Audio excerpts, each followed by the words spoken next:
The miracles you learned about in Sunday school, they're the survivors. The ones that made it past church councils, royal decrees, and centuries of deliberate erasure. What you never heard were the miracles that threatened the wrong people. Healings too public to explain away. Visions that contradicted official doctrine. Events with hundreds of witnesses that somehow vanished from every record. The Vatican archives hold documents most scholars will never see. Royal libraries contain accounts sealed for centuries. These weren't fairy tales. They were documented, verified, and then buried. Subscribe and help us out. Discover 14 miracles they erased from history. Number 1. In 1634, a Spanish nun named Maria de Agreda reportedly appeared in 2 places at once. Missionaries in New Mexico documented conversations with her. She described local tribes, geography, and customs she couldn't possibly know. The Inquisition investigated for years. Their conclusion? The evidence was overwhelming. Too overwhelming. Church officials sealed the records. Why? Because Maria claimed the Virgin Mary dictated entire books to her. Accepting her bilocation miracle meant accepting those books as divine. The theological implications terrified Rome. Documents confirming the investigation still exist in Spanish archives. Most remain untranslated and largely ignored by mainstream historians. Number 2. Picture a French village in 1725. A young woman named Anne-Marie Taigi begins healing the sick with nothing but prayer and touch. Physicians document cases, tumors disappearing overnight, paralyzed limbs restored. The local bishop orders an investigation, expecting fraud. Instead, investigators find overwhelming evidence. Over 300 verified healings. The problem? Anne-Marie started having visions criticizing church corruption.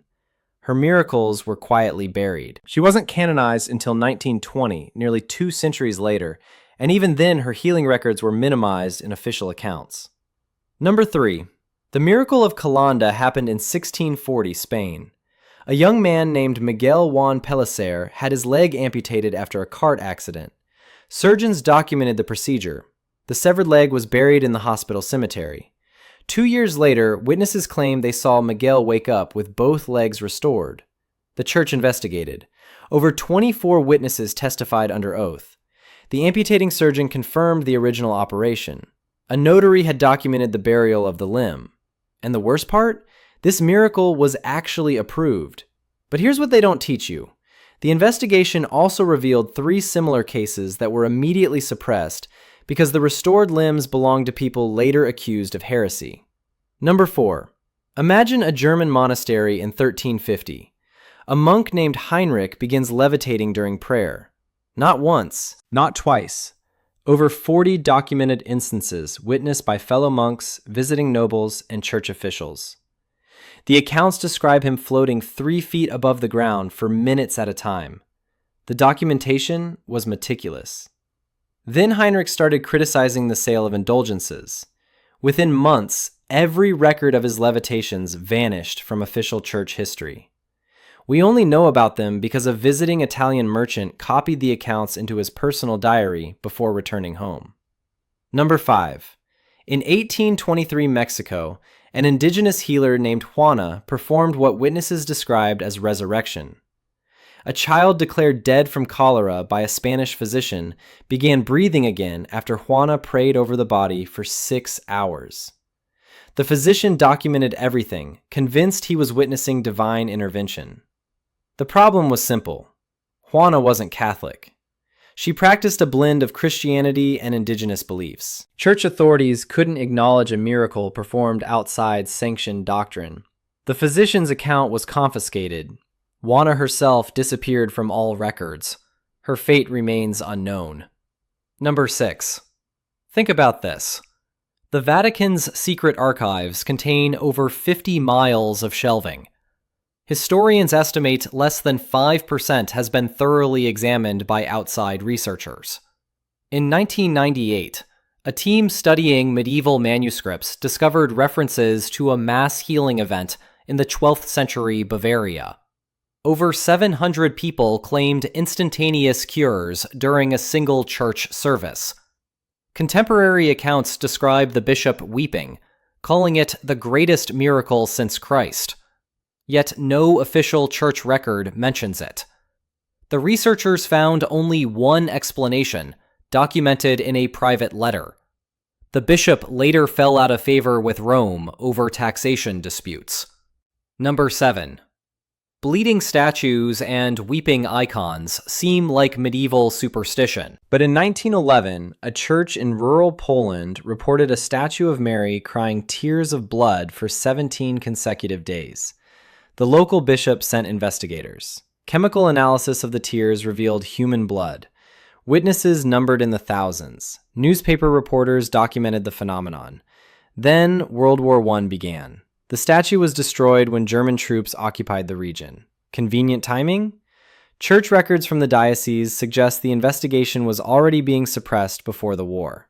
Internal correspondence shows Roman officials concerned that the miracle was attracting followers away from approved pilgrimage sites that generated significant church revenue. The destroyed statue solved an uncomfortable problem. Number 8. Father Pio Forgione became famous for his stigmata. But the miracle the Vatican worked hardest to suppress wasn't the bleeding wounds. It was the bilocation. In 1918, multiple witnesses across Italy reported seeing Padre Pio in different cities on the same day. Soldiers on World War I battlefields claimed he appeared to them. Hospital patients described his visits. Church investigators documented over 50 credible accounts. The response? The Vatican placed Padre Pio under effective house arrest for over a decade. His mail was monitored. He was forbidden to say public mass. Official correspondence reveals the concern wasn't fraud, it was influence. A priest who could appear anywhere threatened institutional control. Number 9. In 1858, Bernadette Soubirous saw visions of Mary at Lourdes. Everyone knows that story. What they don't tell you is that 17 other children in the same region reported identical visions during the same period. Some had more witnesses, some had more documented healings. All were declared hysterical, delusional, or fraudulent. Why Bernadette and not the others? Church documents reveal the answer. Her family was poor and controllable. The others came from families with land, influence, and opinions. One girl's father was a local politician who refused to surrender his daughter's testimony to church authorities. Her visions were declared demonic within weeks. Number 10. Imagine being branded a heretic for healing too many people. That's what happened to a Portuguese woman named Luisa de Carvajal in 1603. She performed documented healings across Spain and England. Witnesses included nobility, clergy, and physicians. The Inquisition file runs over 400 pages. Their conclusion? The healings were real. The problem? Luisa was an unauthorized woman preaching in public. Her miracles gave her authority the church couldn't sanction. She died in English custody under mysterious circumstances. Her healing records were dispersed across 3 countries to prevent any single archive from containing the complete evidence. Number 11. The pattern becomes clear when you step back. Approve miracles that strengthen institutional authority. Bury ones that threaten it. In 1215, the Fourth Lateran Council formalized this process. New relics required Vatican approval. Spontaneous miracles needed official verification before public acknowledgement. The same council banned unauthorized preaching. Control the miracles, control the faith. Documents from that era show bishops receiving explicit instructions. Healings by clergy were encouraged. Healings by lay people were suspicious. Healings by women were almost always dismissed, regardless of evidence. Number 12. Think about modern whistleblowers. They document wrongdoing, share evidence, face retaliation. The same pattern existed centuries ago. A Spanish priest named Antonio Sobrino spent decades compiling evidence of suppressed miracles. His 1650 manuscript documented over 200 cases erased from official history. He named names, cited sources, included testimony from living witnesses. The manuscript was confiscated before publication. Sobrino was transferred to a remote monastery and forbidden contact with other scholars. Copies survived only because a French diplomat smuggled partial transcripts across the border. Number 13. And the worst part? The evidence keeps surfacing. In 2012, digitization projects at European libraries uncovered references to at least 40 miracles in medieval documents with no corresponding entries in official church records. Some reference specific dates, locations, witness names. Some describe investigation outcomes never made public. The gap between documented events and official acknowledgement suggests systematic erasure. Historians estimate we may know less than 30% of miracles formally investigated during the medieval period. The rest exist only in fragments scattered across private collections and forgotten archives. Number 14. What do these patterns reveal? Miracles weren't measured by evidence. They were measured by usefulness. Events that strengthened church authority got canonized. Events that challenged hierarchy got buried. Events that empowered the wrong people got erased entirely. It wasn't random, it was policy. The Vatican's canonization process remains opaque today. Miracle claims are investigated in secret. Results are rarely published in full. We'll never know how many stories died with their witnesses, how many documents sit untranslated, how many miracles were simply too dangerous to remember. They're still out there, buried in archives nobody reads.